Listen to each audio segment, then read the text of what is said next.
건강할 차례죠? 네. 네. 소면이 어떻다 불렸어.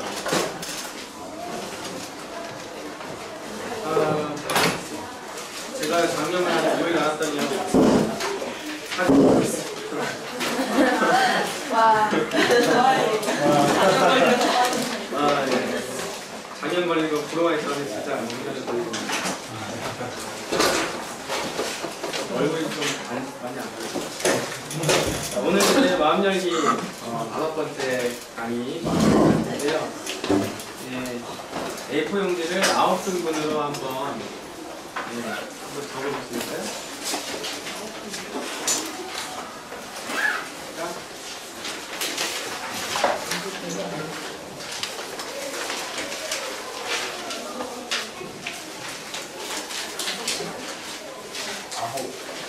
아홉 등분.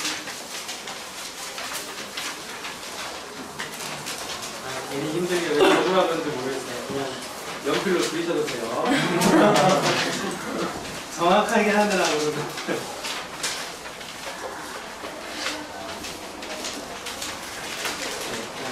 선으로 쭉쭉 9등분으로 나눠주시고, 그 다음에 뭘 하냐면은 거기 중에 7개 공간에다가 성격이나 습관이나 뭐 능력이나 자신의 장단점 이렇게 해서 나를 주어로 하는 단문으로 한번 기록해보세요.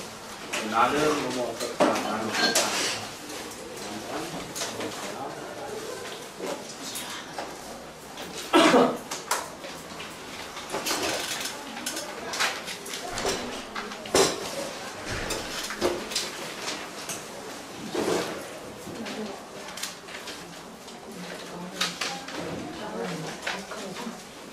아홉 가지? 7개만. 네, 2칸은 남겨놓으시고요.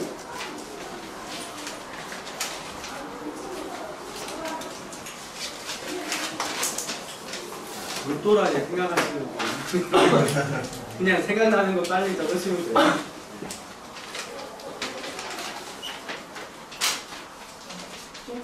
네, 참고로 일기를 적으시는 분은 빨리 적습니다. 왜 그럴까요? 자아 성찰에 대해서 자주 해봤던 사람은 금방금방 적고요. 나에 대해서 도무지 고민을 안 해봤다. 그러면 낙천적이다. 이러면 좀 느릴 수가 있어요.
어렵죠?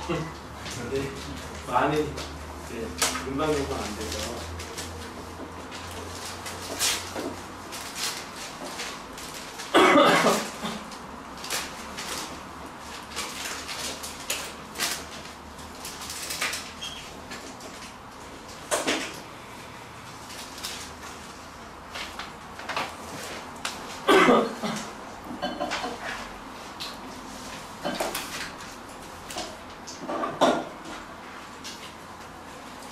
거의 다 된 것 같으니까 이제 조별로 한번 나눠볼까요? 자신이 쓴 거 약간 설명을 곁들여서 조별로 되어 있나요? 조별로 한번 나눠볼게요.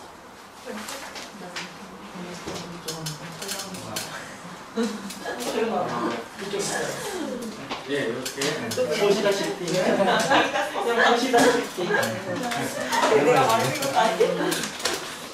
나 먼저 오히려 조금 아는 사람한테는 조금 저는 소심해서 성격이 잘 잘 모르면 그러면 그냥 먼저 말해서 잘좀 모르면 불리선이가 특징을 두 가지 많이 그게 조금 알면 근데 이게 그렇게 조금 더 영적은 하는 건 아니고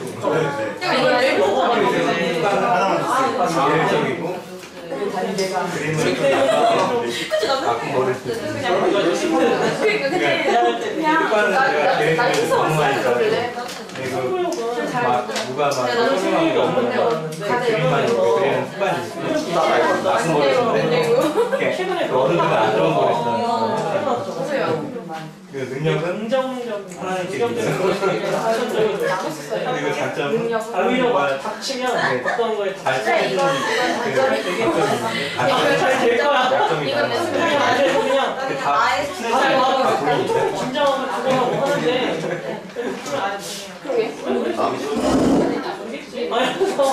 너무 기회는 음악 좋아하는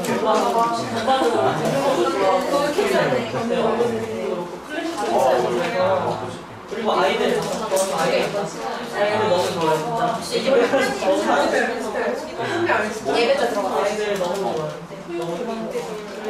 너무 좀 나는 신중한 것도 있어요 약간 할 때. 아니 좀 내려주면 차라리 누군가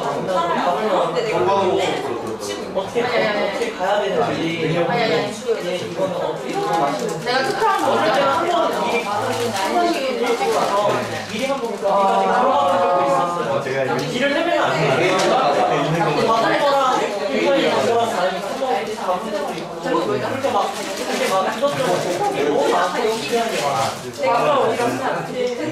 그거에는 안 되는 걸로 사연자매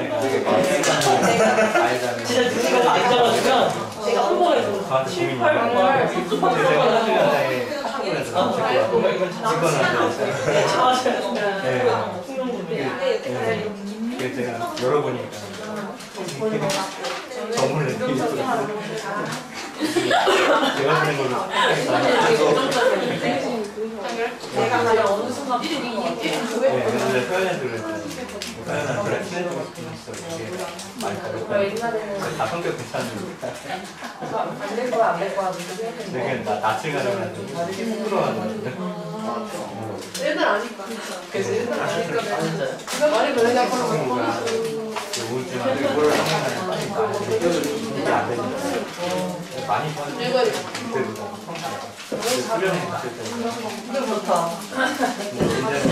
굉장히 자기 연구가 안 되니까 저는 아이고 그건 신기하다. 달려가서 네, 요즘 아기들 여섯 개만 있어요 아 말고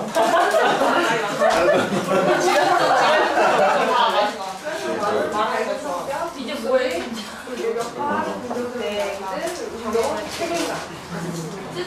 내가 하려고 설명 없어?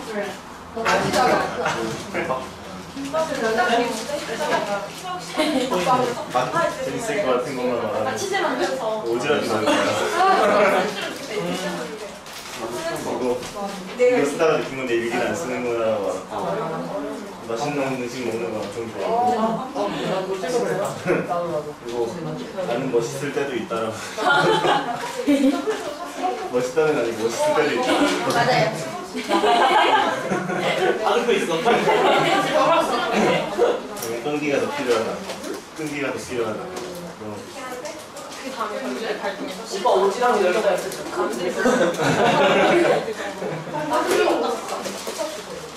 끝이요? 다 말했어요? 나는 생각이 많다도 있고 하나님을 사랑하는 있는데 별로 재미없어. 그러면은 이제 어느 정도 보시면 이게 다른 사람의 장점이나 이런 것들을 들으면서 나의 나머지 두 부분이 또 생각났을 수도 있어요. 그런 것들을 다시 한번 두 개를 하나 더 보세요. 나에게는 저런 점이 없었는데 저분 얘기를 들어보니까 나에게도 있는 부분이구나 이런 공유되는 부분이 있었죠. 그런 부분들을 이제 남은 두 칸에다가 기록해줬어요. 네, 그러니까 서로 장단점을 나누다 보니까 나한테도 있는 건데 나는 못 적었단 말이야. 예, 그러니까 그 사람을 통해서 알게 된 새로운 그런 것들을 한번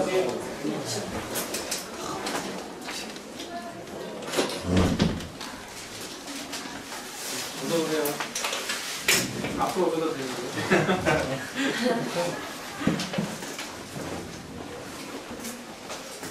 A4지 혹시 남은 거 있나요?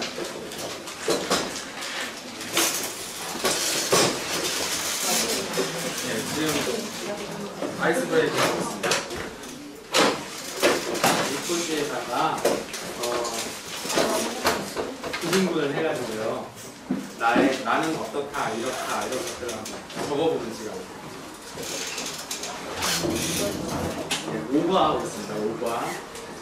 페이지는 73페이지. 네, 이제 새로 오신 분끼리 나누면 되겠네요. 네. 지금 이제 어디까지 했냐면은 9등분 해서 자신을 더 적고 나누는 것까지 했어요.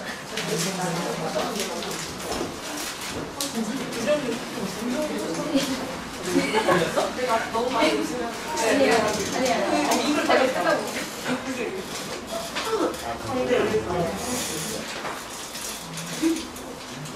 자, 그러면은 지금 다 그 나누신 분들 있잖아요. 지금 이제 뭘 나누냐 하면은 마지막에 적은 두 칸을 한번 나눠보세요. 한 사람씩. 다 전체 나한테. 넌 없다고 생각했는데 나한테도 있구나라고 생각해. 그냥 차례대로 쭉 한번 해볼까요? 우리 그 새로운 우리 친구들 적을 때까지. 일어서서 발표하는 거예요. 나누는 게 아니라 발표. 네.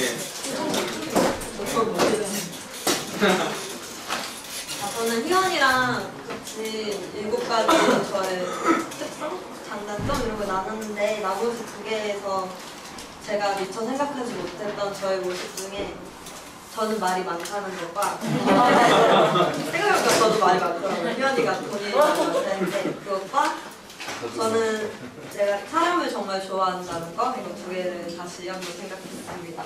네.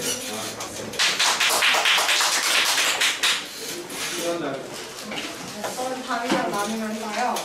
나는 외로움을 잘 탄다. 나는 웃는 게 예쁘다.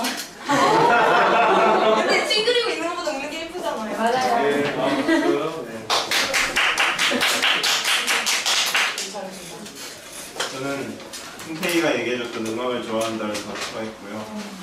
그리고 생각이 많다는 걸 적었었는데 승태이가 신중하다라고 표현했다고요. 저는 신중하다라고 바꾸고 그랬어요. 신중하다? 네. 네. 저는 수미자매님하고 이게 공감하고 나눴었는데요. 근데 수미자매님도 그 포용력이 있다고 했었는데 저는 포용력이 없다고 생각했어요. 근데 갑자기 얘기 들으면서 이제 공감이 갔고 활발하게 웃는 것도 잘하는 것도 공감이 가고. 근데 저도 수미자매님처럼 스트레스 받으면 막 주체가 좀 안 되는 거 있고 막 이렇게 감당이 안 되고 그런 걸 똑같이 느꼈었어요. 그리고 앞으로는 이제 좀 자숙하고 조금 더 성숙해야 되겠다라는 생각이 들었어요. 네. 오늘 말씀에 필요성을 느끼는데요. 네.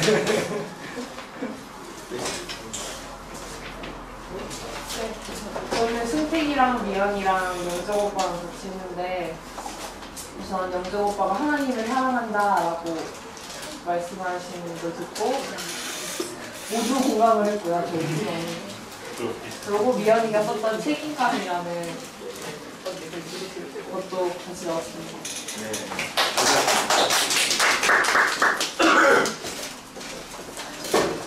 저는 영정 오빠가 맛집 먹을 거 좋아한다고 해가지고 그거 좋아하고요. 공감됐고 그리고 승택이가 어쿠스틱 음악 좋아하거든요. 근데 저도 되게 좋아해요. 그래서 그게 되게 공감됐어요. 네. 저도 좋아합니다. 저도 영정이 형이 그 맛집 찾아다니는 걸 되게 좋아하거든요. 근데 먹을 거 좋아하신다고 해서 새삼 생각났고, 그리고 예은이가 노력하라고 적었는데 저도 노력을 그래도 하는 것 같아요. 하려고 또 많이 노력하고 있고요. 네, 좋았어요. 저는 준영이랑 했는데 영정 오빠 그게 들려가지고 완전 명언이었어요. 하나님을 사랑한다. 네, 그냥 저 성격만 썼는데 네 아무튼 그거랑요. 그리고 이것도 미안 언니 건데 따뜻한 마음이. 왜냐면요 준영이랑 저랑 좀 너무 다른 게 많아서 공감하는 게 별로 없더라고요. 그래도 네.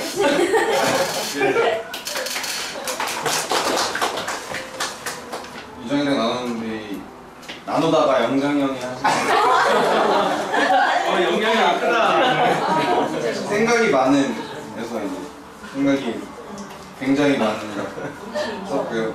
유정이랑 나누다가 딱 하나 공감된 게 유정이가 딱 3글자 썼는데 잘 먹으면 이렇게 썼어요. 저도 잘 먹는다. 네, 그렇습니다. 네, 선미가 하셨군요. 저는 정경진님이랑 같이 했는데 정경진님이 운영하다가도 어떤 불리한 일을 불고 난다는 그거에 대해서 예전에는 안 그랬는데 저도 좀 그러더라고요. 직장생활이요? 네, 그래서 그거 생각 못했는데 공감을 하게 됐고 또 이제 신중하다 못해도 지나치게 신중한 장점도 단점이 있는 것 같아요. 참 신기한 게 서로 간에 힌트를 얻어서 그런데 서로 다 다르다는 거. 그죠? 그게 참 신기해요. 영정 형제 또 뭐 난 하나님을 사랑한다 이것도 있지만 신중하다 이 말도 들어보고 또 서로 간에 그 힌트를 얻으면서 발견한 것들이 다 다른 것 같아요. 그래서 이게 참 신기한 것 같아요.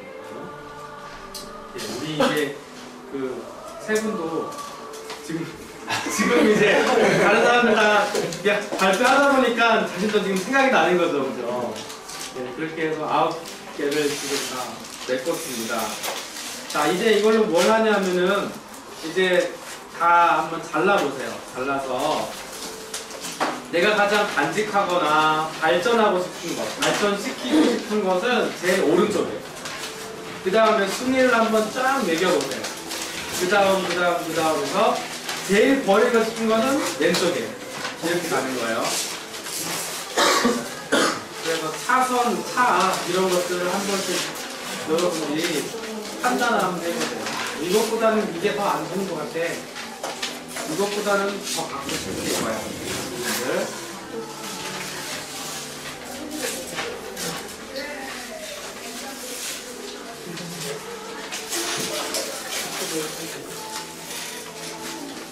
자, 더 진지하게 하기 위해서 여러분들이 죽을 때까지 갖고 가고 싶은 거 하나. 제일 오른쪽에.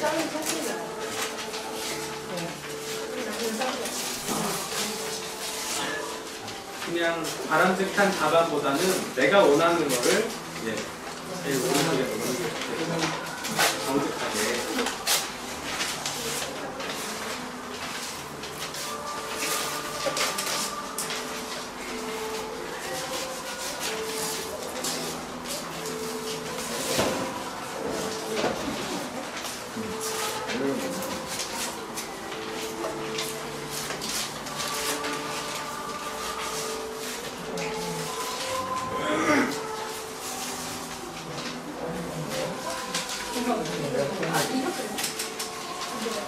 오른쪽이 제일 좋은 거.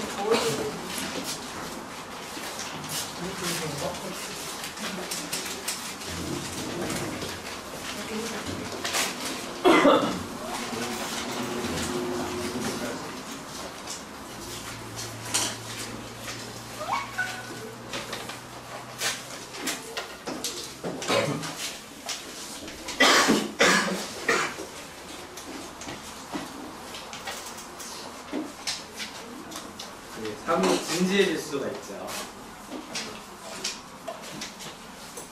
예전에 EBS에서 그런 프로를 봤어요.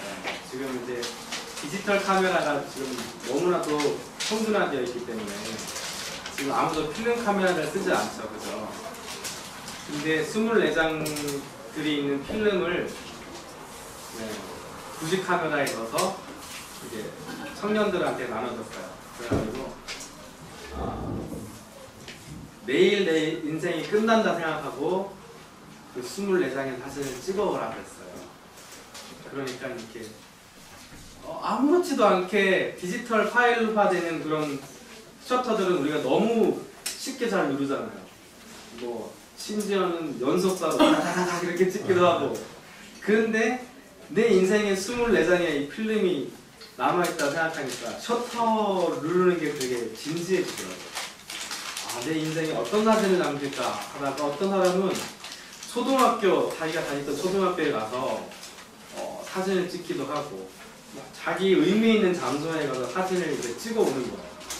그러면서 또 어떤 또 자매는 과감하게 해변에 가서 누드를 찍기도 하고 네, 그런 장면들이 있었어요. 그러니까 그 행위예술을 하는 자매지만 그러면서 이제 전부 다 저마다 그 자기의 삶의 의미 있었던 장소들 찾아가면서 이제 사진을 찍는데 한 자매가 현상을 하러 이제 갔는데 필름이 다 날아간 거예요.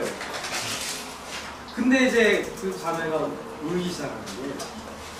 그러니까 어떻게 보면 우리가 아무것도 아니잖아요. 그냥 사진을 찍었는데 필름이 날아간 거 그냥 아쉽다 할 수 있는데 왜 그 아무것도 아닌 것 같은 24장의 필름이 날아갔는데 왜 울었을까?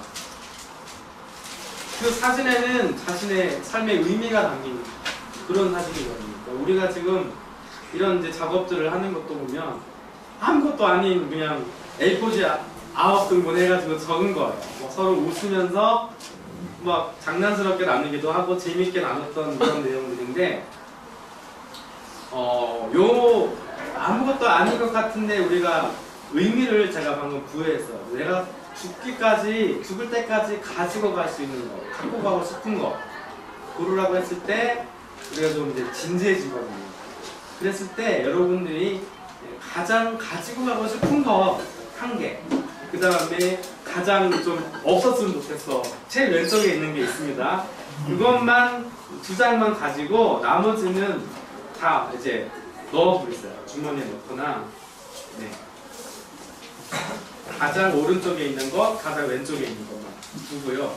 네, 가운데 있는 거는 정리를 해주시면 돼요. 자, 이것 두 개가 이제 나의 인생에 가장 또 의미 있는 것일 수도 있어요. 그래서 이것들을 한번 조별로 한번 나눠볼게요. 지금 다시 조별로 다시 제가 나눠드릴게요. 우리 홍대 자매 3분, 늦게 오신 3분하고, 예, 지금 어디까지? 숨이 나면서부터 숨쉬는 데까지 4명, 그 다음에, 예, 그 다음에 3분, 뒤에 3분, 이렇게 연결하는 데까지 3분, 이렇게 한번 나눠볼게요.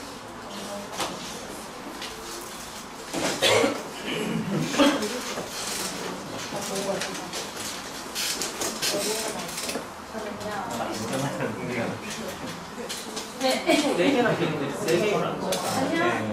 저는 가장 오른쪽 중에 가장 걸 좋아해요.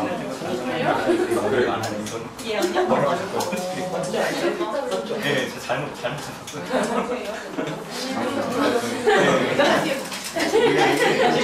다른 사람이 안 잘리더라고요. 저번에 할게요. 네, 그래서 제가 너무 친해지면 제 약점돼요.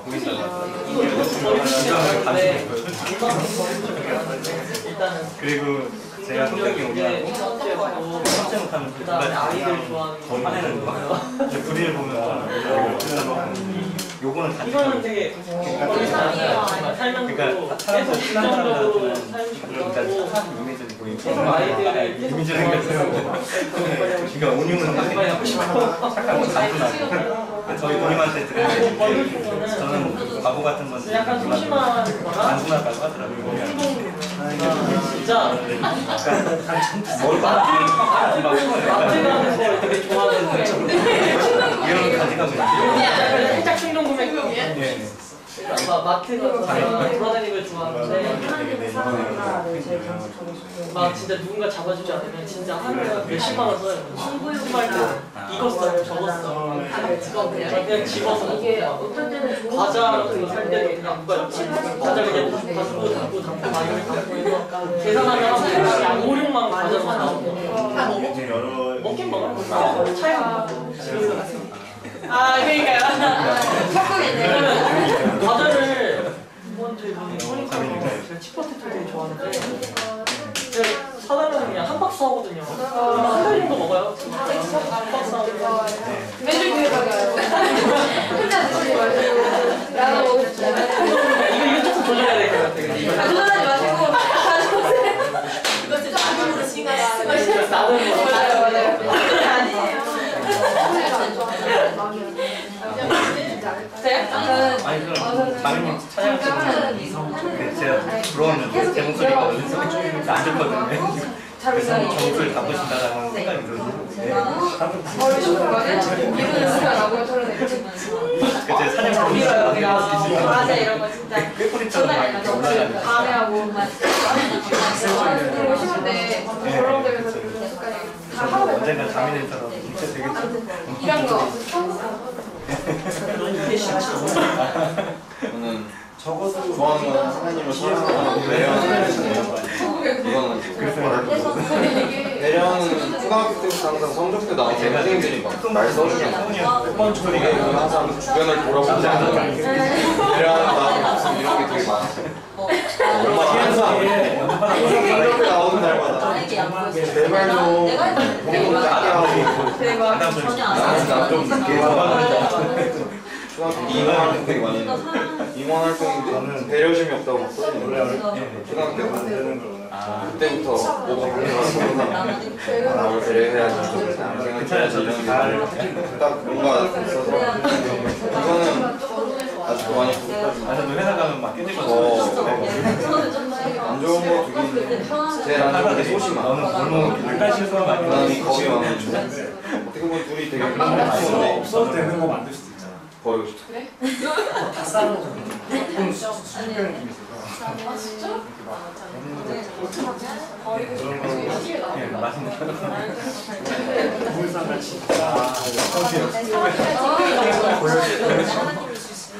고집이 세다. 그런 게 있어요. 전국으로 된 주변에 진짜 뭔가 생각이 하는 거 사람들이 더 많이 들어가고 저도 이렇게 나온 적이 있죠. 저도 이런 생각이 그것 때문에 정말 집이 근처에서 때가 많이 묻어있어. 일어나지 않는 시간에도 내가 많은 쓰레기들이 되게 많아요. 되게 잘하는데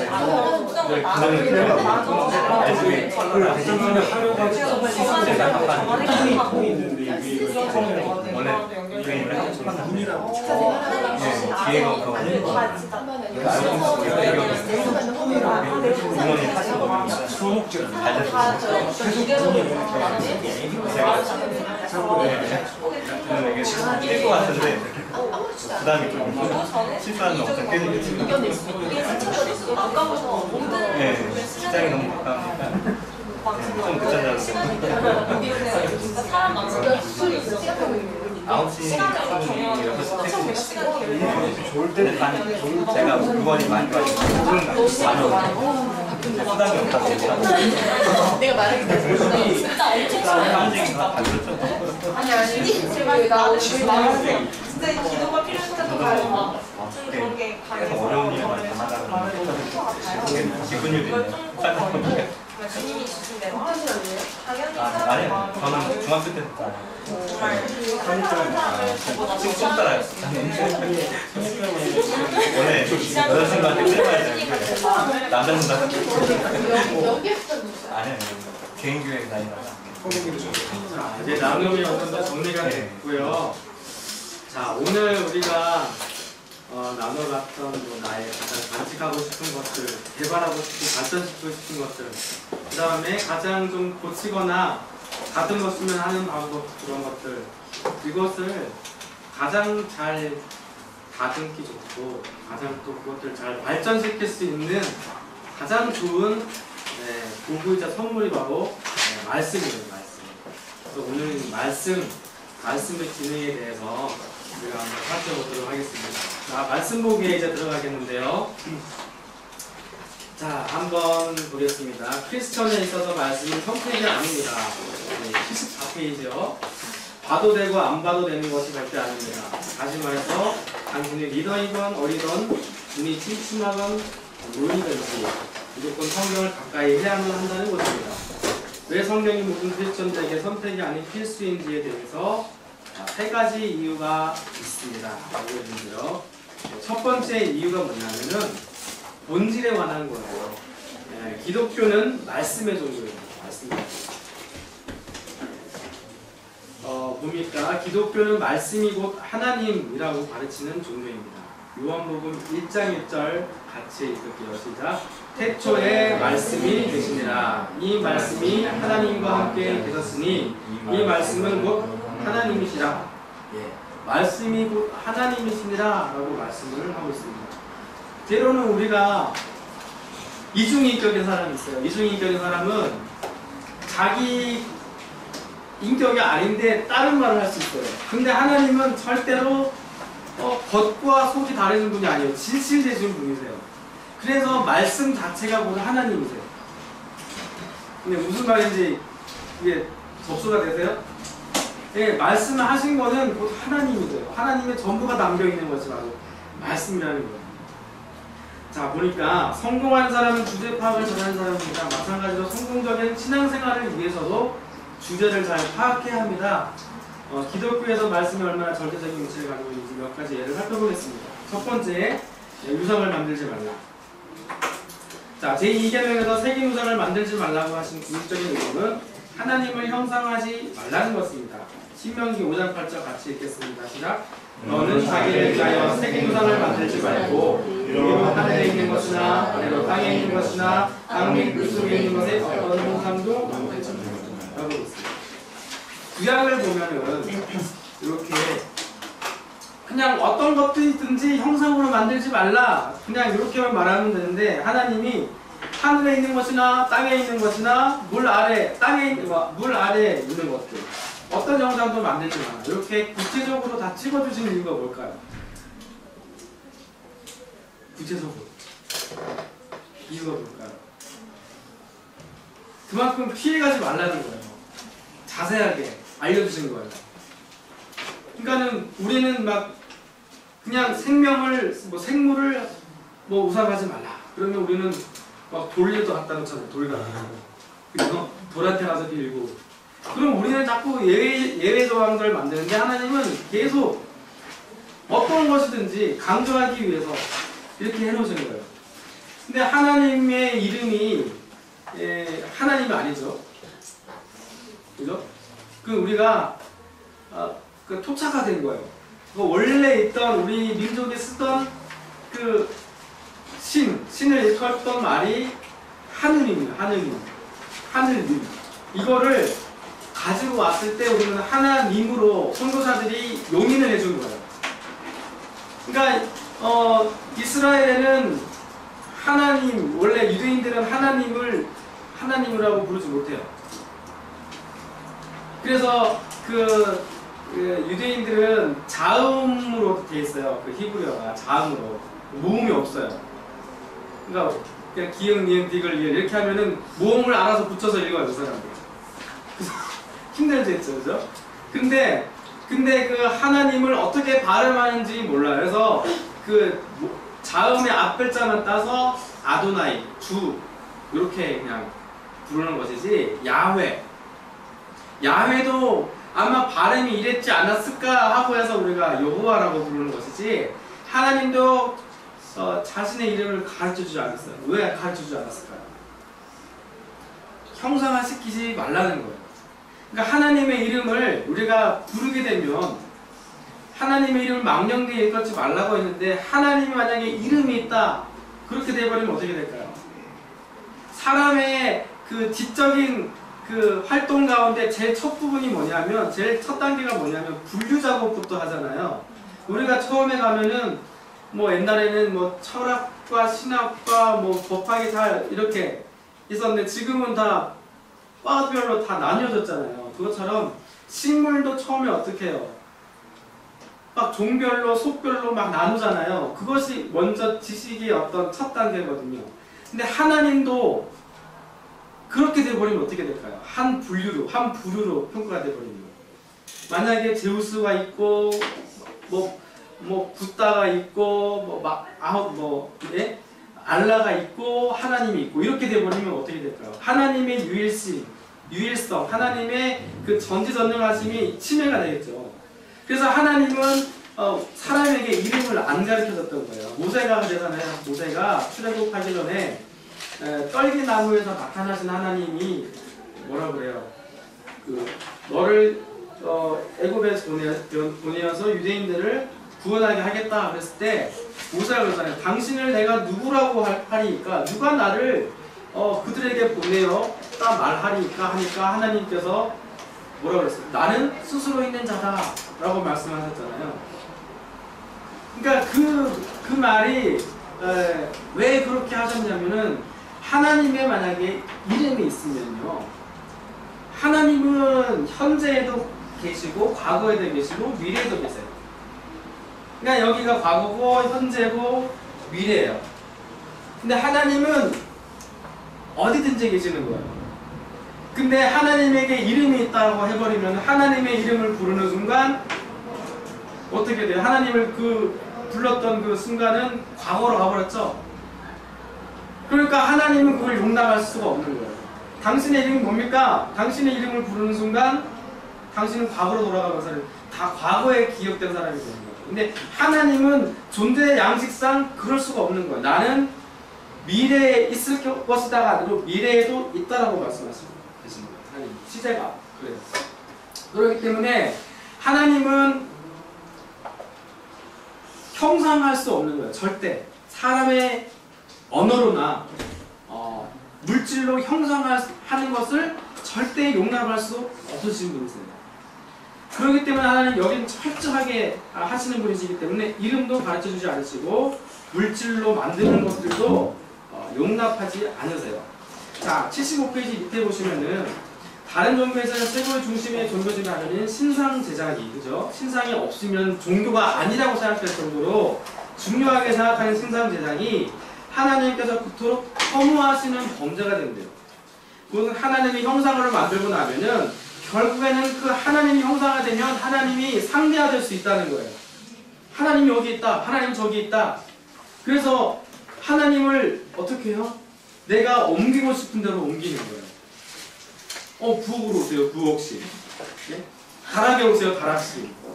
그러니까는 나의 물질을 위해서는 풍요의 신으로, 때로는 나의 어떤 것, 정의감을 위해서는 공의의 신으로, 나의 그냥 세상 속에서 편하게 살고 싶으니까 은혜의 신으로 내 마음대로 부를 수 있다는 거예요. 하나님께서는 그렇게 하시기를 거부하신다는 거예요. 그리고 또한 하나님의 말씀인 하나님과 동격인 그 말씀도 상대적으로 상대화시켜버리기 때문에 하나님께서는 절대 그것을 용납하지 않으셨다라고 말씀하신 거예요. 즉 지금 하고 있는 이게 좀 뭐냐면은 하나님은 절대적이다. 그리고 또한 하나님 말씀도 절대적이다. 이 말을 지금 하고 있는 겁니다. 자, 그 다음에 두 번째 예는요, 노뱀을 깨뜨리다 라고 되어 있습니다. 자, 한번 제가 읽어볼게요. 노뱀은 구약의 십자가에 비견할 수 있는 것입니다. 누구든지 고개를 들고 노뱀을 바라본다는 구원을 얻었기 때문입니다. 그리하여 이스라엘 백성들이 출애굽한 후 광야 시절에 만들었던 이 물건은 그 후 신앙의 주요한 상징물이 되어 후대에 전수되었습니다. 여러분 노뱀 이야기 혹시 모를까 싶어서 설명을 드리는데, 광야에서 이스라엘 백성들이 하나님께 불평했어요. 불평해서 하나님께서 불뱀을 보내주셔서 광야에서 그 불뱀에 물린 자들마다 이제 죽어가고 있어요. 죽기를 기다리고 있는데 하나님이 모세에게 명령하셨는데 장대에다가 노뱀을 만들어가지고 높이 쳐들라. 그러면 그 장대를 그 노뱀을 본 사람마다 살 거다라고 말씀을 하셨어요. 근데 이스라엘 사람 중 많은 사람들이 그 장대를 보기만 해도 사는데 보지 않았어요. 그걸 본다고 살아. 내가 지금 죽게 생겼는데 고통스러운데 그걸 내가 왜 봐? 했던 사람들은 다 죽었고 그것을 보는 것이 너무나 쉬웠는데도 보지 않은 사람은 죽었고 본 사람들은 살아났어요. 이것이 신약에 있어서의 십자가예요. 그러니까 예수님께서 요한복음에서 뭐라고 말씀하셨냐면 인자도 높이 들려야 된다고 말씀하셨어요. 그게 뭐냐면 예수 그리스도도 십자가에 높이 들려야, 높뱀처럼 죽어서 들려야 그것을 본 자마다, 주를 예수 그리스도를 영접하는 자마다 살리라. 높뱀을 보는 게 너무 쉽지만 그걸 보지 않아서 많은 사람들이 죽었듯이 예수 그리스도를 믿는 건 너무 쉬워요. 네, 우리의 노력과 행위가 필요하잖아요. 그런데도 불구하고 믿지 않는 것. 이 높뱀의 사건은 그 신약에 있어서의 십자가의 사건인 거예요. 그런데 그 이스라엘 사람들의 마음 가운데 높뱀 사건이 너무나도 크게 각인이 되어 있는 거예요. 그래서 무엇을 우상화하기 시작했냐면 높뱀을 우상화하기 시작한 거예요. 그러니까 높뱀은 하나님의 은혜를 가리키고 있는데 하나님을 바라보는 게 아니고 뭘 바라보냐면 높뱀을 바라보는 거죠. 그래서 그 히스기야 시대 때 제가 계속 읽겠습니다. 하지만 히스기야가 식물인 높뱀이 우상처럼 말씀의 자리를 차지하자 누수단 노조각이라고 하여 여지없이 부숴버렸습니다. 히스기야가 행한 종교개혁의 악심판은 오직 여호와께서 모세에게 명하신 계명뿐이었습니다. 그러니까 하나님께서 말씀을 주셨는데 그 말씀보다 우선시되는 것은 다 깨워부시는 것이 종교개혁이었다는 거예요. 예전에 높뱀의 은혜의 상징이었지만 사람들이 하나님의 말씀을, 절대적인 말씀을 따르는 것보다는 뭘 더 우상시하고 섬겼다니까요. 그러니까 높뱀을. 그래서 그 높뱀마저 깨워부셨어요. 그래서 하나님의 그 믿음, 하나님을 믿는 그 믿음에는 말씀보다 앞서가는 것이 있으면 안 된다는 거예요. 때로는 우리의 간증이 될 수도 있어요. 때로는 나의 간증, 때로는 나의 신앙의 경험. 그것이 말씀보다 앞서갈 수 있어요. 때로는. 하나님은요, 아까도 제가 말씀드렸다시피 과거에도 계시고 현재에도 계시고, 과거에 계셨고가 아니에요. 과거에도 계시고 미래에도 계실 것이 아니고 계시고, 그죠? 하나님은 항상 계신 분인데 우리가 어떻게 하나님을 속단할 수가 있겠어요? 과거에 내가 하나님을 경험한 것으로 설명하는데 하나님께서는 그것이 아니라는 거예요. 그래서 때로는 우리가 내가 갖고 있는 신앙 경험으로 다른 사람을 판단할 수 없어요. 때로는 성령의 역사하심을 우리가 예측할 수도 없어요. 그죠? 그렇다는 거예요. 말씀보다 앞서가는 것은 없다. 왕하 18장 4절 6절 한번 같이 읽을게요. 그가 여러 산당을 제거하며 우상을 떼뜨리며 아세라 목상을 멈추며 모세가 만들었던 목뱀을 이스라엘 자손이 이때까지 향하여 분양함으로 그것을 부수고 느후수단이라 일컬었더라. 같이 읽습니다. 히스기야가 이스라엘 하나님 여호와를 의지하였는데 그의 전부 유다 여러 왕 중에 그러한 자가 없었으니 곧 그가 여호와께 연합하여 그에게서 떠나지 아니하고 여호와께서 모세에게 명령하신 계명을 지켰더라. 예. 그러니까 그 과거의 은혜의 기억들 말고 계명을 지켰더라 이렇게 말씀하고 있습니다. 자, 우리에게서 끝까지 남는 것은 말씀이다. 우리가 제일 오른쪽에 나왔던 그 카드처럼 하나님께서도 끝까지 가지고 가신 것이 뭐냐? 약속의 말씀이에요. 그래서 그 말씀 때문에 우리가 그 말씀을 믿는 것이 믿음이 아니고요. 그 말씀이 믿음직하기 때문에 믿는 거예요. 그래서 우리의 믿음에 능력이 있는 게 아니에요, 여러분. 말씀의 능력이 있는 거예요. 여러분 이제 좀 헷갈릴 수가 있어요. 왜 우리의 믿음이 능력을 가질 수가 있나요? 우리의 믿음을 말씀에 걸었기 때문이에요, 여러분. 그래서 내가 긍정의 법칙 뭐 그런 거 있죠. 할 수 있다, 될 것이다. 뉴에이지 사상들이 얘기하는 겁니다. 그거는 할 수 있다, 긍정적인 사고방식, 마인드 컨트롤. 나는 할 수 있어. 그렇게 하는 것이 능력이 있는 게 아니고요. 그 믿음직한, 절대로 이 세상이 패할 때까지 없어지지 아니하는 하나님의 말씀에 내가 앵커를 딱 걸었기 때문에 내 믿음이 능력이 나타나는 거예요.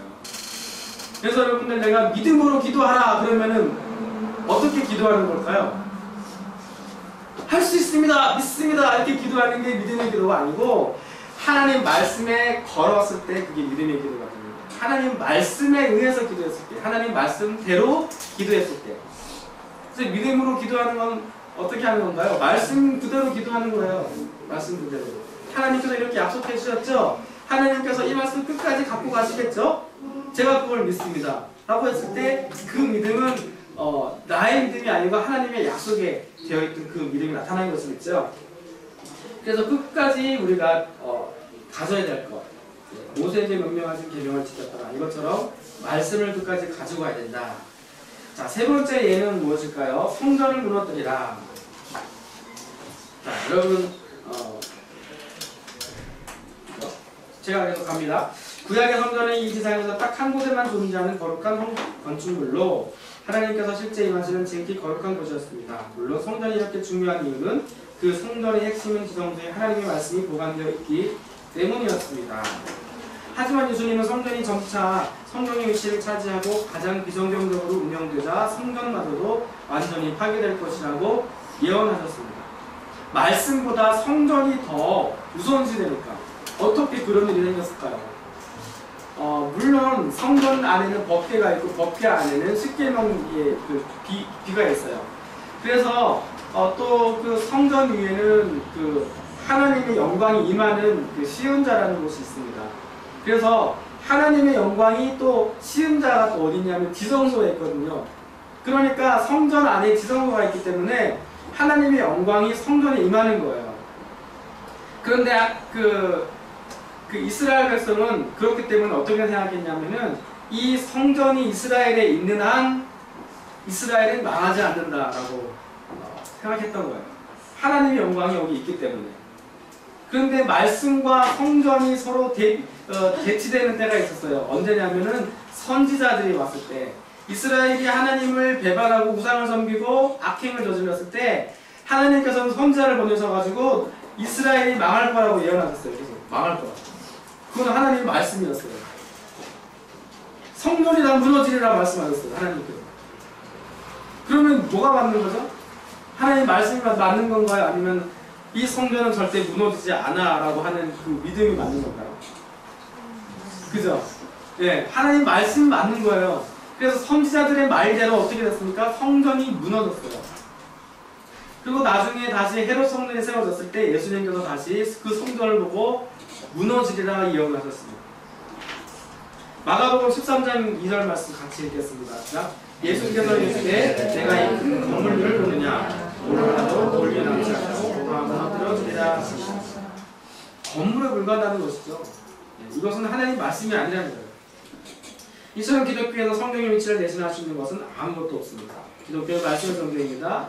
그러므로 우리는 다른 것은 몰라도 말씀은 잘 알아야 하며 주야로 말씀을 가까이 해야 합니다. 이렇게 되어 있습니다. 자, 두 번째 이유는 뭘까요? 말씀 끝까지 지켜야 될 이유. 신자에게 약속된 젖과 꿀이다. 이건 하나님의 약속입니다. 축복의 말씀인데요. 하나님께서 믿는 자에게 주신 약속의 선물은 젖과 꿀이 흐르는 땅입니다. 우리는 황폐하고 씁쓸한 삶에서 잉태하고 달콤한 인생으로 변화되기 위해 기독교를 믿었습니다. 그런데 기독교에서 약속한 젖과 꿀은 도대체 무엇입니까? 위대한 믿음의 선진들은 한결같이 그 젖과 꿀이 바로 말씀이라고 설명하고 있습니다. 그렇게 되어 있습니다. 하나님께서 가나안 땅으로 이끌어 주셨어요. 젖과 꿀이 흐르는 땅이다 라고 했을 때 그 가나안 땅이 어떤 땅이었나요? 진짜 젖과 꿀이 흐르는 땅이기도 했지만 어떤 땅이었냐면 또 척박한 땅이었어요. 그만큼 비와 이른 비와 늦은 비가 내려오지 않으면 농사를 하기가 너무나 힘든 땅이었어요. 그렇기 때문에 이스라엘 민족은 말씀을 지키며 살아가야 했지만, 그렇기 때문에 거기 살고 있던 원주민은 어떻게 했던 거예요? 그렇기 때문에 우상을 섬겼던 거예요. 이른 비와 늦은 비가 내려야 되기 때문에 바알과 아세라 신에게 계절마다 비는 그런 일들을 자행했던 거예요. 그러니까 살아가는 방식이 달랐어야겠죠. 이스라엘 민족은 그 척박한 가나안 땅에 들어가면서 이른 비와 늦은 비, 이른 비가 오지 않으면 보리가 나지 않고 늦은 비가 오지 않으면 밀이 나지 않는 거예요. 그것처럼 보리가 나지 않으면 굶어야 돼요. 미리 추수가 추수한 그 풍성한 추수이기 때문에 미리 추수이고요. 보리는 미리 나기까지 정말 배고프게 먹어야 되는 거예요. 근데 이른 비마저 오지 않아서 보리마저 없어서 그러면 그냥 기근에 시달리게 되는 거예요.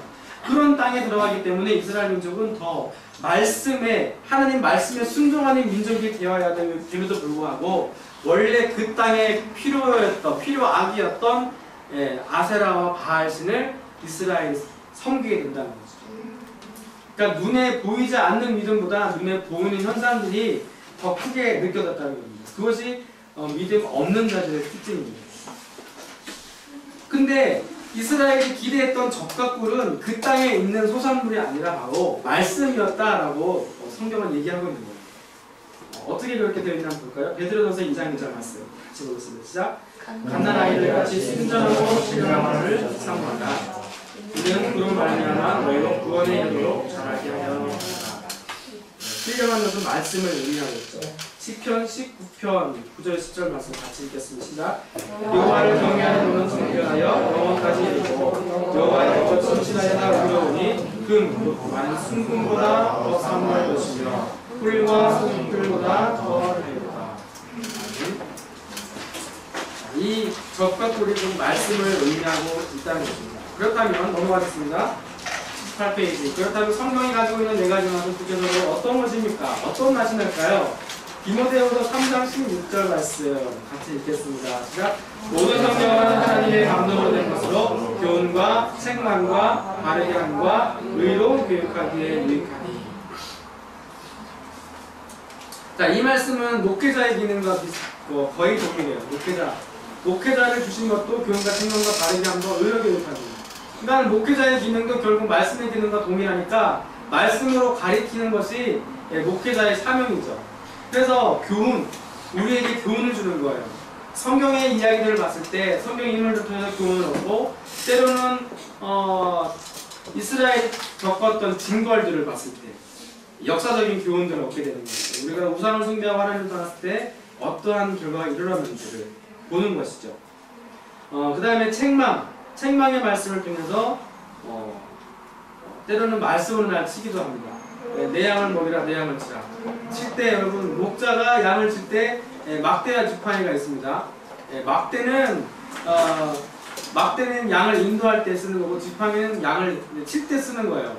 근데 목자에게도 양을 칠 때 양을 치는 막대기가 필요한 거예요. 그것처럼 하나님의 말씀도 때로는 우리를 치는 기능이 있는 거예요. 우리가 막 설교 드리면서 목사님 나를 치신다고 막 그러면 안 돼요. 그거는 뭐라면 막 나를 말씀으로 치신다고 뭐 다른 게 간다고 막 그러시면 안 돼요. 여기 목사의 기능과 말씀의 기능이 제가 동일하다고 했죠. 그래서 목사가 말씀을 가르치는 것이 목사의 기능이에요. 그러니까 말씀에 치는 기능이 있으면 목사님도 정직하게 말씀을 가르쳐야 돼요. 정직하게. 이건 아니다. 이건 잘못된 거다. 이거는 네가 잘못 가고 있는 거다. 이걸 분명하게 말을 해줘야 돼요. 그래서 이것은 책망의 기능이 있어야 돼요. 교회에서 지금 책망의 기능이 사라지고 있어요. 여러분. 그렇기 때문에 교회 안에서조차 도덕적인 그런 많은 범죄들이 일어나고 있습니다. 이런 기능들을 우리가 좀 회복을 해야 되고 우리가 기도해야 될 기도 제목입니다. 그 다음에 책망을 하면 어떻게 돼요? 책망하기만 끝나니까 아니죠. 바르게 고쳐야 돼요. 그래서 우리가 지금 이 교재는 없지만 우리가 진리로 이끌어줘야 돼요. 진리로. 은혜와 진리란 그 단어 여러분 아시죠? 은혜가 진리가 충만하더라. 은혜와 진리. 근데 예수님이 은혜만 있다고 생각해보세요. 내가 나 좋아, 내가 쏠게, 한 번 쏠게. 이러고 예수님 나타나서 막 그렇게만 해봐요. 근데 예수님은 분명히 진리를 갖고 오신 분이시거든요. 그러니까 진리는 그게 애누리가 없어요. 애누리 없는 그 형벌이 십자가였죠. 그 사람들이 애누리를 주려고 그랬죠. 그 입에다가 마취제, 싱포도주를 갖다 대니까 예수님이 거부하셨죠. 왜 거부하셨을 것 같아요? 이 형벌은 애누리 없는 형벌이기 때문에. 그 고통의 끝까지도 예수님께서 겪으셨기 때문에 그 모든 형벌, 하나 남아있는 형벌도 남아있는 형벌도 그 애누리 없이 다 지졌다는 것이죠. 그것은 결국 뭐냐면은 예수님께서 진리를 감당하셨다는 거예요. 진리를 감당하시고 우리에게 진리를 제시하신다는 거예요. 우리에게도 동일한 심판이 있어요. 애누리 없는 심판이 있습니다. 그래서 십자가의 진리를 거부한 사람은 애누리 없는 심판이 임하는 거예요. 여러분들 십자가를 예수님이 지셨기 때문에 은혜를 가지고 오셨기 때문에 받을 거라고 생각하시면 안 됩니다. 그것처럼 여러분 그렇기 때문에 이 진리로 책망하고 바르게 하는 것이 반드시 필요합니다. 왜냐하면 이 바르게 함에 회개의 기회가 지나가고 나면 애누리 없는 심판이 있기 때문에 그렇습니다. 자, 그 다음에 의로 교육하기. 더 이제 어떻게 하나님께 더 의로 나아갈 것인지 그것을 고쳐주는 그런 교정의 기능을 갖고 있습니다. 자, 이 네 가지 맛은 어떻게 합니까? 우리의 인격과 행위를 완전하게 해줍니다. 이것을 어떤 구절이 설명해주고 있냐면은 바로 빗절이죠. 디모데후서 3장 17절 같이 읽을게요. 시작. 우리는 하나님의 말씀으로 온전하게 하며 모든 불순한 일을 행할 능력을 갖추게 하며 온전하게 사람을 온전하게. 이건 영어로 보면 equip이라고 되어 있어요. 이거는 갖추게. 사람으로 갖추어지게 만드는 거예요. 그 다음에 모든 선한 일을 행할 능력을 갖추게. 그렇게 하기 위해서 말씀이 우리에게 기능을 한다는 것이죠. 그래서 우리를 온전하게, 인격과 행위를 온전하게 해주는 가장 귀한 선물입니다.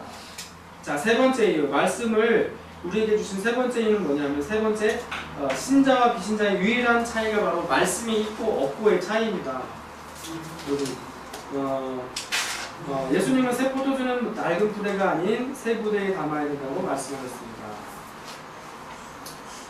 여러분 그 물 담는 부대 아시죠? 가죽 부대. 그걸 말하는 거예요. 한번 읽어볼게요. 마태복음 9장 17절 말씀 같이 읽게. 시작. 새 포도주를 낡은 가죽 부대에 넣지 아니하나니 그렇게 하면 부대가 터져 포도주도 쏟아지고 부대도 버리게 됩니다. 새 포도주는 새 부대에 넣어야 그리 문이 되옵니다. 그러니까 이제 새 포도주를 넣으면 포도주가 발효해서 팽창하거든요. 근데 낡은 가죽 부대는 딱딱해져 있어요. 가죽처럼 물컹거리지 않아요. 그렇기 때문에 낡은 가죽 부대에 넣으면 새 포도주가 팽창하면서 부대가 터지겠죠. 그러면 부대도 버리고 포도주도 버리게 되는 거예요. 근데 새 포도주를 새 부대에 넣으면 어떻게 될까요? 새로운 가죽으로 만든 부대. 그 가죽도 신축성이 있기 때문에 늘어날 것이고 포도주도 잘 있겠죠. 예수님께서 그 말씀을 하신 거예요. 그래서 새 포도주는 새 부대에 넣어라 말씀하신 건데, 여기서 이제 그 비유를 설명하고 있는데요. 여기서 새 포도주는 복음의 말씀을 상징하고 새 부대는 말씀을 받아들일 수 있는 신자를, 낡은 부대는 말씀을 받아들일 수 없고 말씀이 들어가면 견디지 못하고 터져버리는 비신자를 상징하는 단어입니다. 자, 그런데 새 부대와 한 부대의 차이는 재료가 아니라 뭐라고 그랬죠? 신축성의 차이밖에 없어요. 그죠? 새 부대는 가죽을 숨을 쉬기 때문에 신축성이 있습니다. 그러나 낡은 부대는 더 이상 신축성을 가지고 있지 않습니다. 그러면 신자를 상징하는 새 부대와 비신자를 상징하는 낡은 부대의 유일한 차이는 말씀을 받아들일 수 있는 신축성의 차이밖에 없습니다. 근데 잘 보세요. 크리스천은 당연히 자신의 말씀을 받아들일 수 있는 신축성이 있다고 착각합니다. 하지만 우리가 정말 진리의 말씀에 대해서 신축성이 있느냐의 여부는 매일 말씀 앞에 서 보아야만 알 수 있습니다. 어디 있습니다. 말씀 앞에 매일 서 있지 않으면 내가 하나님의 말씀 앞에 신축성이 있는지 알 수가 없다는 거예요. 우리가 때로는 바리새인 얘기하면 내 얘기 아니라고 생각하는데요. 바리새인의 그 범주에는 모든 사람들이 다 들어가는 거예요. 조금이라도 내가 행한 것에 대한 어떤 의의 의식을 가지고 다른 사람을 판단한다면 무슨 바리새인인 거예요. 내가 조금이라도 큐티를 열심히 하는데 큐티 안 하는 사람이 한심해 보이면 바리새인이 되는 거고요. 새벽 기도를 열심히 다니는데 안 하는 사람들이 정죄가 된다면 그 사람도 역시 바리새인이 되는 거예요. 얼마나 이러한 요소들이 우리에게 많아요. 그죠? 어떤 사람은 지각을 몇 대 하지 않는 사람인데 늦게 오는 사람 너무 한심할 것이고, 어떤 사람은 공중도덕이나 이런 것들을 잘 지키는데 안 그러면 그래서 서로 간에 어떻게 하는 거, 서로 간에 정리하고 판단하는 것이 우리의 삶이라는 거예요. 근데 다 바리새인이라는 거예요. 그래서 이런 말씀을 우리에게 주실 때 우리가 여기에 대해서 신축성이 없다. 그러면은 이것은 비신자와 별 차이가 없다라고 지금 말하고 있는 겁니다. 그만큼 중요한 것이 뭐냐면은 우리가 말씀 앞에 얼마나 반응하는가 그것이 중요한 것이겠죠. 자, 시편 119편 73편 같이 이렇게 시작. 주의 손이 나를 만들고 세우셨사오니 내가 깨달아 주의 계명들을 배우게 하소서. 하나님께서 나를 창조하셨으니까 그 창조의 목적대로 내가 하나님의 말씀을 배우겠습니다. 이것이 고백이 되는 것이죠. 자, 네 번째 성공적인 사역의 비결은 뭐냐 하면 첫 번째는 능력 있는 말입니다. 능력 있는 말. 고린도전서 2장 4절 같이 보겠습니다. 시작. 내 말과 내 권고함이 설득력 있는 지혜의 말로 하지 아니하고 다만 성령의 나타나심과 능력으로 하여 라고 되어 있습니다. 고린도 4장 20절에 뭐라고 하냐면 하나님 나라는 말에 있지 않고 오직 능력에 있습니다. 요한복음 6장 63절 같이 시작. 살리는 것은 영이니 육은 무익하니라. 내가 너희에게 이른 것은 이런 말은 영요 생명이라. 자, 그래서 하나님의 말씀을 가진 셀장과 인간적인 말을 가진 셀장의 말의 차이는 겨와 알곡의 차이가 같다라고 말합니다. 자, 예레미야서 23장 28절에서 29절 말씀 같이 읽겠습니다. 여호와의 말씀입니다. 꿈을 꾼 선자는 꿈을 말할 것이요 내 말을 받은 자는 성실함으로 내 말을 말할 것이라. 겨가 어찌 알곡과 같겠느냐. 여호와의 말씀이니라. 내 말이 불같지 아니하냐. 바위를 쳐서 부서뜨는 바위 같지 아니하냐. 이 말의 배경은 뭐냐면 이제 거짓 선지자들은 거짓 환상과 거짓 꿈을 얘기하는 거예요. 이스라엘은 괜찮을 거야. 안전할 거야. 근데 예레미야는 말씀 뭐예요? 성전은 무너지고 이스라엘은 망한다는 거예요. 그러니까는 하나님의 말씀으로 하지 않은 그 거짓 선지자들의 말은 겨와 같고 결국에는 무너지리라고 했던 그 말씀은 하나님께서 거기에 비중을 주셨죠. 그래서 이스라엘이 망하게 된 것입니다. 자, 두 번째 말씀을 성공적인 사역의 비결 왜 필요한가? 말씀은 자신과 양을 지키는 길이기 때문입니다. 시편 말씀 37편 같이 읽게 시작. 그의 마음에는 하나님의 법이 있으니 그의 걸음은 실족함이 없으리로다. 시편 119편 31편 시작. 내가 주의 증거들에 매달려 싸우니 여호와여 수치를 당하지 말게 하소서. 이렇게 말씀은 자신을 지켜줄 뿐 아니라 양들을 지켜주는 데에도 효력이 있습니다. 목자에 관한 영광스러운 고백은 자기에게 주신 양을 다 보존하여 지키는 것입니다. 너무 멋있는 말 아니에요? 목자의 가장 영광스러운 고백은 자기에게 주신 양을 다 보존하여 지키는 것입니다. 여러분 그 예수님이 재림하실 때 가장 큰 기쁨이 뭐겠어요? 땅 끝에서 양들의 손 잡고 있는 거예요. 예수님 오실 때 양들하고 같이 있는 거예요. 목자는. 예수님 오실 때 내 세런들과 같이 있는 거예요. 그것이 그 목자에게는 가장 큰 영광이고 가장 큰 기쁨인 겁니다. 요한복음 17장 12절 말씀 같이 읽게 시작. 내가 그들과 함께 있을 때에 내게 주신 아버지의 이름으로 그들을 보존하고 지키었나이다. 예수님께서도 고백을 하죠. 요한복음 17장은 예수님의 유언설교의 유언설교. 십자가 돌아가시기 전에 제자들과 함께 마지막으로 나누는 시간 가운데 요한복음 17장은 제자들을 앞에 두고 하나님께 기도하는 장면이에요. 제자들이 다 듣는 데서 하나님께 기도하셨다고요. 예수님께서 뭐라고 하셨냐면 이제까지 주님의 제자들을 맡겨주신 자들을 다 보존하였다 말씀하신 거예요. 목자가 양을 지킬 수 있는 가장 확실한 방법은 말씀에 깨어있는 것입니다. 아모스 3장 7절 말씀 시작. 주 여호와께서는 자기의 비밀을 교종 선지자들에게 보이지 아니하시는 소중할 힘이 없습니다. 아모스서에 나오는 비밀은 하나님의 심판에 대한 것입니다. 이 구절은 하나님께서 심판을 하시기 전에는 반드시 그 선지자, 목자에게 미리 보여준다는 것입니다. 라고 했고요. 여러분들 마지막으로 말씀의 그 중요성에 대해서 한 말씀만 드리고 마칠 텐데요. 여러분 셀레베에서 역동성이 떨어진다. 그 비결은 뭐냐면은 중요한 것의 하나는 일단 찬양이 짧다는 거예요.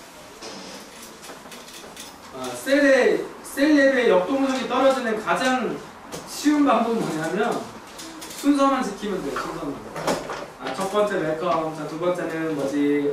뭐든 말씀 읽어볼까요? 두 번째는 찬양이죠. 두 번째 찬양 워십이죠. 찬양할까요? 두 곡 했습니다. 나머지 두 곡 워십 했죠. 자, 그 다음에 워드로 넘어갈게요. 말씀 읽어볼까요? 오늘 말씀 부분 읽어봅니다. 시작. 그러고 나서 워크로 넘어갑니다. 기도합시다. 우리 기도 제목이 뭡니까? 예, 그런 일이 있었군요. 기도합시다. 그리고 끝나고 오는 거죠.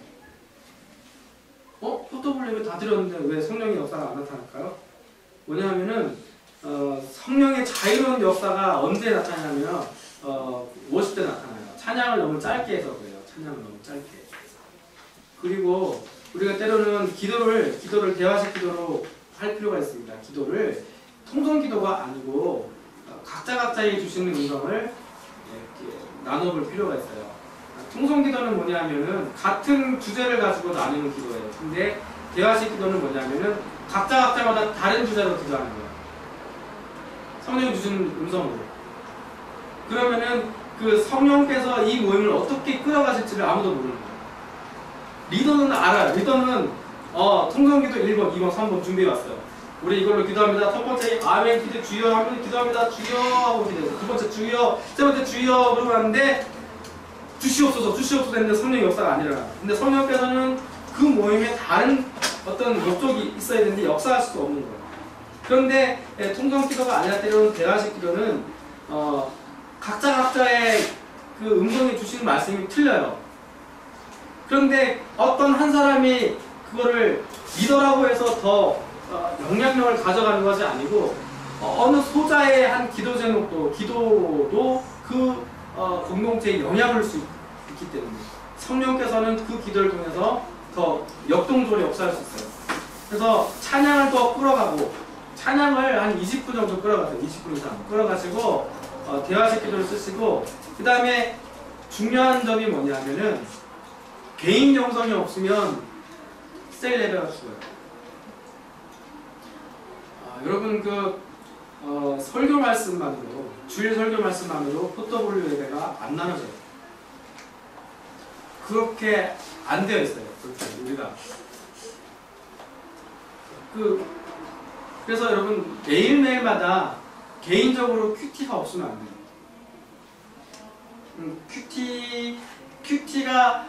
큐티를 못 하신 분은 이제 그 주일 설교로 나눌 수 있지만 우리가 여러분들이 이제 차세대 리더가 될 거기 때문에 여러분들이 큐티를 하셔야 돼요.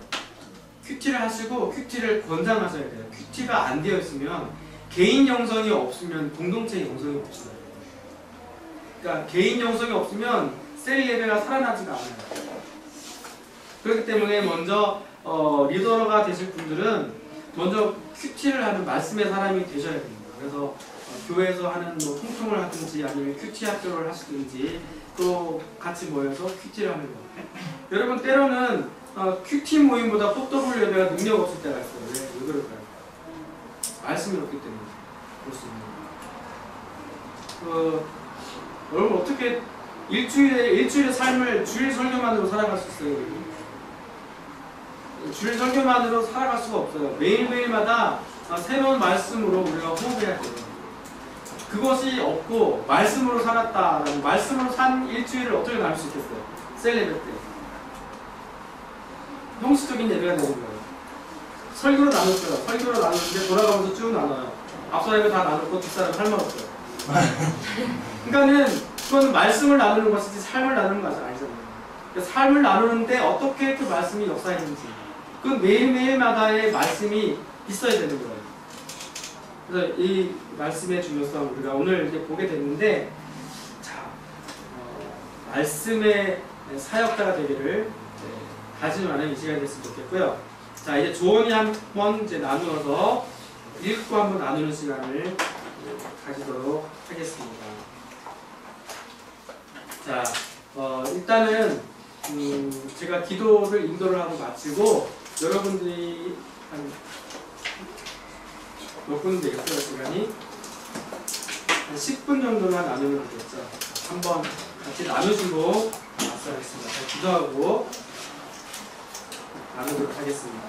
아버지 하나님 감사합니다. 오늘 이 시간 동안 주님께서 함께 해주셔서 하나님의 말씀만이 끝까지 우리가 붙들어야 할 진리임을 우리가 배우게 하심을 감사합니다. 너무나도 당연한 진리이지만 많은 사람들이 이 진리를 붙잡지 못하기 때문에 실족하고 넘어지고 하나님의 뜻에서 계획에서 벗어나는 삶들을 너무나 살아가고 있는 이 시대 가운데 우리 청년들이 하나님 말씀에 더욱더 우리의 열정을 가지고 하나님 말씀에 비추어서 우리 삶을 살아갈 수 있도록 지금 용기 주시고 힘 주시옵소서. 때로 우리가 매주마다 와서 주님 말씀대로 살지 못했지만 자신의 겸손한 모든 삶들을 내어놓을 때 아버지 매일매일마다 노력하고 분투했던 것들, 때로는 실패했고 실수했던 그런 부분들마저 우리가 내어놓을 때 우리의 예배들이 더욱더 풍성해지고 성령께서 우리를 다듬어가지고 인도해 가실 줄 믿습니다. 때로는 우리가 나 자신을 포기해 버릴 때도 있지만 아버지 주님께서는 우리를 포기하지 않으시며 오늘도 여전히 우리에게 말씀하고 계시는 하나님이심을 우리가 보게 하시고 우리 삶 가운데 말씀하시는 그 하나님 말씀을 우리가 모두 듣게 하시고 그 말씀에 반응할 수 있는 우리가 모두 될 수 있도록 인도하여 주옵소서. 오늘 모든 시간 동안 함께 해주심을 감사드리며 모든 살아계신 예수님의 이름으로 기도합니다. 다음 시간에는 사과를 할 거예요, 그죠? 홍대 실장님 오셔서 분량이 많지만 사과를 할 거고요. 자, 여러분들 다시 한번 말씀드리지만 여러분들 뒤에 있는 거 여러분들 해보세요. 부록에 있는 부분들. 지난번에 그 이단 한번 읽어보셨어요? 이단 재밌다니까요. 읽어봐요, 오늘. 읽어보세요. 네, 그리고 한번 지금 한 5분만 나누고 흩어주세요. 수고하셨습니다.